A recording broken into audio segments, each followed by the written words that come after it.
বিভিন্ন অভিযোগ আছে, কারো জমি জায়গা জবরদস্তি দখল করে নিয়েছে, পাট্টা পেয়েছিল বাম সরকারের আমলে, তৃণমূল এসে সেগুলোকে দখল করে নিয়েছে, উদ্ধার সেটা করতে হবে। একজনের ভাই হসপিটালে, সুমিত বাছাল সম্ভবত সেটির নাম, হসপিটালে ছিল, আর্জি করে ভর্তি ছিল, সকাল থেকে তাকে পাওয়া যাচ্ছে না, কারো ওই ভোটার ডিলিট হয়ে গেছে সেই অভিযোগ, কারো বার্ধক্য ভাতা পাচ্ছে না, এই ধরনের অভিযোগ।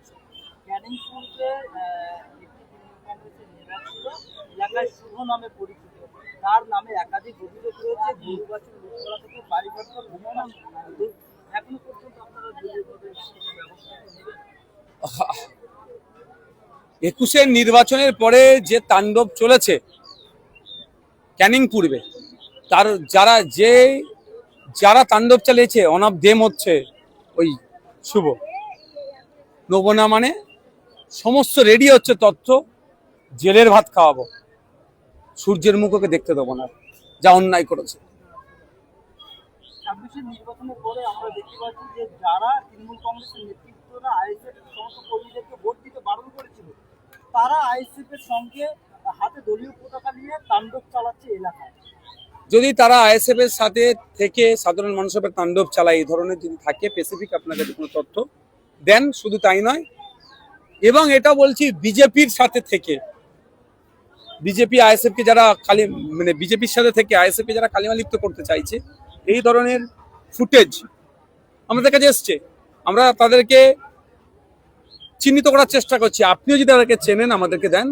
অলরেডি ক্যানিং পূর্বের আমরা 3 জন লিডারকে আমরা বহিষ্কার করেছি, দল থেকে শোকজ করেছি, শোকজের সঠিক জবাব দিতে পারিনি, তাদেরকে বহিষ্কার করতে চলেছি।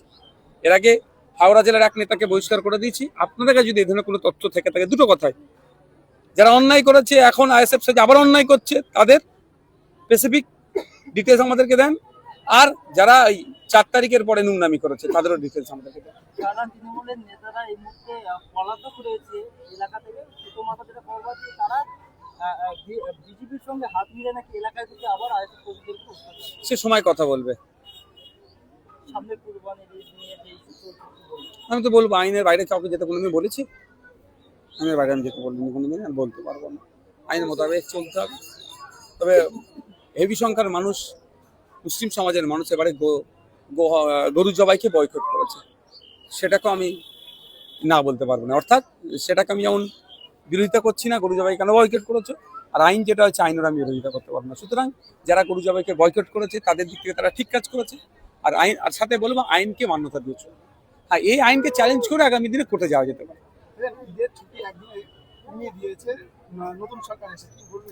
আর বিজেপি এমন করছে যেন আমরা জন্মের পর থেকে ঈদের ছুটি 10 দিন করে উপভোগ করতাম। আমাদের ভাগ্যে ঈদের 2 দিন ছুটি কোনোদিন ছিল না, এইবারই প্রথম হতো, এটা বলে রাখছি, এইবারই প্রথম হতো। তৃণমূলকে আমরা বারবার বলে এসেছিলাম ঈদের 5 দিন ছুটি, এবারে বকরা ঈদ অর্থাৎ ঈদুল আজহার 2 দিন ছুটি দিয়েছিল, এইবারই প্রথম শুরু করেছিল। ভাগ্যে সেটাও আমরা পেলাম না।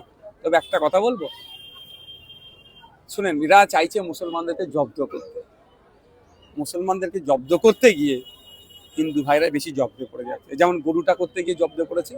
আচ্ছা, 100 জন সরকারি কর্মচারীর মধ্যে মুসলিম কজন আছে? একজনও খুঁজে পাওয়া দুষ্কর।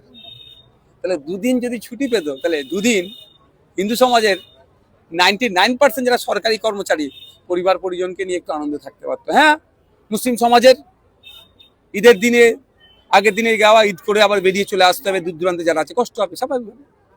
আরে সংখ্যালঘু তো সারা পৃথিবী জুড়ে দেখুন সংখ্যালঘুদের উপর দমন পীড়ন চলছে, সে মমতা ব্যানার্জির আমলেও হয়েছে, এই আমলেও হবে। এটা আমরা একটু বেশি করছে। তবে সেই মুসলমানদেরকে জব্দ করতে গিয়ে আবার 99% হিন্দু ভাইদের ছুটিটা কেটে নিল।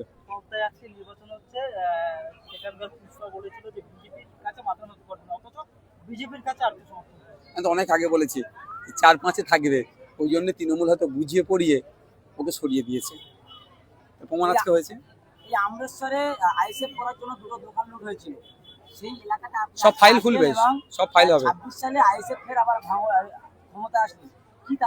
শুধু তাই না, এখান থেকে 10 হাত দূরে যান, আমার হাকিম বাবুর বাড়ি আছে। ভোট পরবর্তী হিংসায় শিকার হয়ে মাথায় রডের বাড়ি মেরেছিল, তিনি মারাও গিয়েছেন। আমাদের কম অত্যাচার হয়নি এলাকাটাতে। সব ফাইল খুলবে। এখনো সেই নেতারা এলাকাতে ঘুরে বেড়াচ্ছে, আইএসএফ এর কোনো স্টেপ নিচ্ছে না। আইসার কি মারবো নাকি, তাকে কি মারবে, এরকম কোনোদিন এই সংস্কৃতি আমরা বিশ্বাসী? আমরা আইনের মাধ্যমে করবো। বুঝলেন? এবার রাজ্য সরকার এবার আইন করেছেন যে প্রতিটা মাদ্রাসায় এবারে জাতীয় সঙ্গীত বাদ দিয়ে এখন বন্দে মাতারম।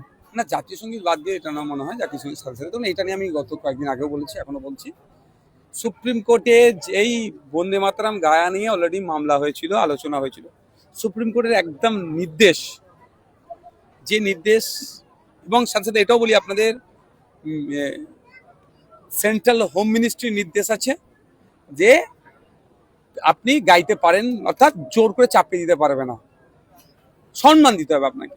এবং এটাও বলি যে আপনার ঠিক মনে আসছে না, আমি এটাকে জাস্ট ছেড়ে রাখছি এখন, আপনি জোর করে চাপিয়ে দিতে পারবেন না, কারণ ইচ্ছায় গাইবে কিন্তু অপমান করতে পারবেন না। ঠিক একইভাবে বন্দে মাতরম বলা গাওয়াটাকে মুসলিমদের উপরে চাপিয়ে দেওয়ার চেষ্টা হচ্ছে, আর্টিকেল 25 আর্টিকেল 30 পরিপন্থী, সুপ্রিম কোর্টের অর্ডারের পরিপন্থী, এটা অসাংবিধানিক মনে করছে। এটা নিয়েও আগামী দিনে আমরা আইনি চ্যালেঞ্জ করবো। রাজ্জাক খানের পরিবার অসময়ে আপনার সহযোগিতা চাইছে, এই অবশ্যই সহযোগিতা দেবো, তো আইনি লড়াই করবো, তার চাকরি ফিরে পাওয়ার লড়াই আমি থাকবো যাবেন তার বাড়ি? অবশ্যই। বাড়িতে যাওয়াটা বড় কথা নয়, তাকে আমরা সহযোগিতা করবো। Thank you.